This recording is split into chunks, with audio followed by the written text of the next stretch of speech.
Money comes to me easily and frequently. Money is busting out the walls and busting out the windows. Money is trying to find its way to me.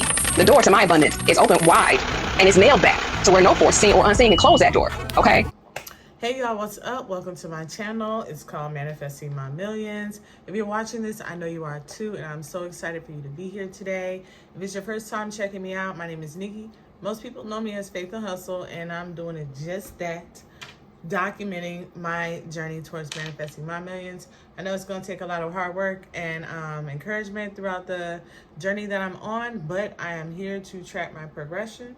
So if that sounds like something you're into, then definitely stay tuned and subscribe to my content so we can get into more conversations. But today I want to talk about how to set up your paycheck. Before you do any sinking fund savings challenge, I really want you to look at how your paycheck is set up. That is one of the most important things. Like for me, I realized although I was writing my budget and I knew my bills and everything, I just had all my money going into my checking account. And whatever was left over, I try to put it in savings if I had any left in savings. And I, did all kinds of stuff. I knew not to mix, my real estate with my checking account or a business with my checking account. But as my income, it was like all in one. And as I've grown through this journey so far, I've realized how I've set my paycheck up now. Less stress and more money. Okay, and so I can't believe it's that simple, but it does make a difference. And as you keep going, that little difference does add up. Okay, and so with that being said, I'm not saying if you just have it in your checking account and you just spend what you got, you pay your bills from there, and you go grocery shopping from that account, and any tire expenses. If that's what you do, I'm not saying it's wrong, but I'm letting you know there is a better way. So for me, when I get paid, my paycheck is dispensed into 4 accounts. And I did take notes because I don't want to ramble because I'm good for rambling. But my paycheck is split into 4 accounts when I get paid. Every Wednesday, which is today, I haven't looked on the computer yet. I'll make another video on that, but I do my budget breakdown. I see what I'm going to be receiving come this Friday. And I prepare myself so for Friday, I know what bills is being paid, how much I have, and all the other accounts. So in order to get your bills account set up, you have to write them all out. I wrote down all of my bills and I gave myself a slight cushion. At one point it was $100 cushion in my bills account, $900, okay? And when I'm at $850, $800, I was feeling good. I was using that money in snowballs, and along the way I did pick up like an Affirm account, which I did pay off, I paid it off, but it put me over my budget. And it was easy to tell my limit because I already knew how much from my check goes into that bills account automatically. Love it. It's less stressful when I can see it a lot easier than it creeping up on me, at least, That's all I'm saying.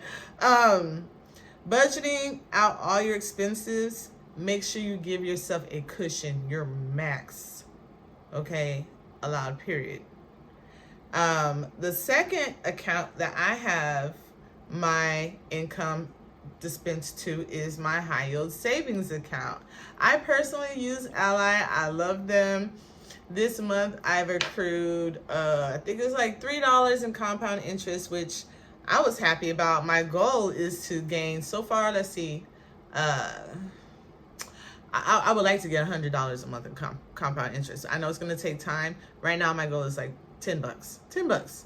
So we're getting there. Every paycheck though, I take $60 and I put it in that account. I started off at $50 the first year.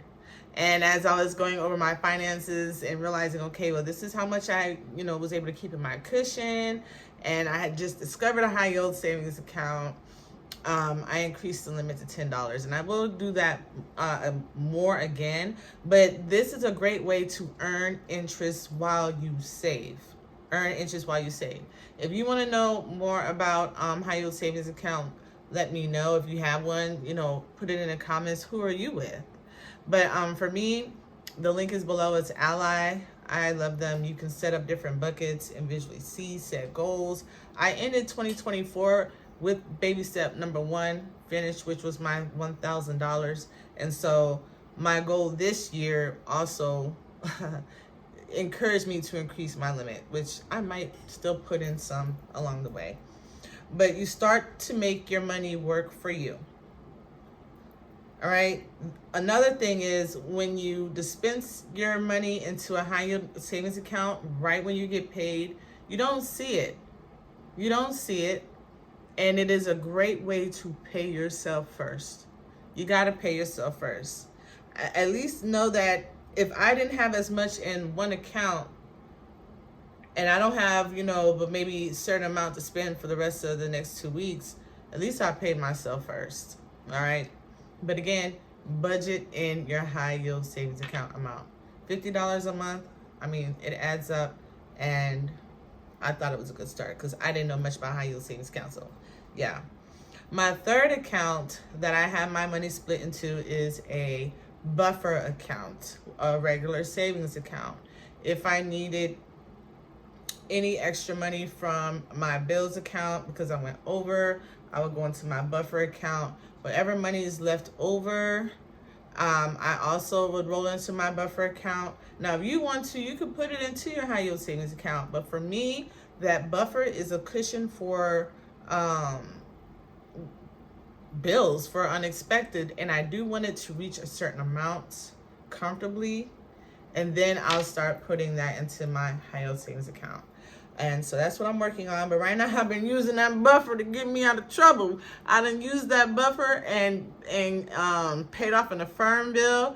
I'm done. $811 paid off, and I got that in October. Well, they got it in October, but they didn't bill me till November, and I paid it off a month early. And I really know that having that bills account let me know my cushion as far as the monthly bill, and that buffer definitely did help out from time to time. It did. And when I came really close to it and I had enough money in that buffer, I just wiped the slate clean. I'm back at zero at the buffer, but at least I have an extra. I was paying $150 a month. I don't know why y'all hyped up Affirm like that, because Then lastly, the last account is the one my eyes straight go to every time. That is my variable account, my variable account. This is the account where my groceries, my gas, my extra spending money, also my savings, what I have for savings, everything that's left over from my bills, my high yield savings, and my buffer, whatever's remaining is thrown into that account. It's the one that always fluctuates. Everything else is a fixed account except for my variables. So I have seen days where that OT kicks in. Woo-wee! I have seen days where I missed work. But that buffer helped. And you know what? Even though I had less money to work with for the next 2 weeks, I still pay myself first, and my bills are still taken care of. Another thing I want to say about the bills account is once you set up a bills account only, it makes it so much more comfortable to start to set it on auto pay. Set it and forget it. Because that's not messing with your grocery money. That's not messing with your money that you were trying to save or anything else.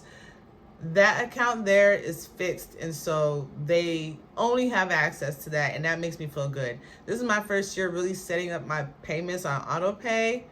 And I still check, don't get me wrong, but like I've been checking every 2 weeks, and I'm comfortable now. Like I'm trusting my process, my system. And yeah, now once you have your variables account, there's certain things in there that may be fixed. For me, my grocery amount every 2 weeks is I put $250. If I have a little bit more extra, of course I'll try to throw in like maybe $300, but $250, okay? $250, $300. The next thing is my gas. I do work remotely, so I put in a tank and a half instead of 2 full tanks, or saving for 2 full tanks. I save for a tank and a half. I know it's being cheap, but hey, That way I can have some more to save later. And whatever is left over, then, from that account or from my variables account is what I put towards my savings. So whatever is left over in my bills or my buffer account, if I don't touch my buffer and I stay within my limits and that number just keeps growing, I leave it alone. If there's anything extra, I put it into that account. But as far as my variables, that is the account I take cash out from when I do my sinking funds. That's the money that I use. And so when I have the cash on me on hand, it's easier for me to roll over whatever's left over into a sinking fund or a savings challenge. So yeah, I'm gonna end it at that. I feel like it's a good 12-minute video. Now that that's been said, I feel like I'm trying to work on my delivery with y'all as far as like making my process make sense instead of just like throwing y'all out there as far as how I write and budget my stuff out. So at least now you know when I get paid, because once you see my template, you're gonna be like, what? When I get paid, it's split into 4 accounts. It's easier to budget. It's easier to manage. More money, less stress. Okay. If you like this video, comment below. I appreciate you so much for watching. And until next time, y'all keep the faith and hustle.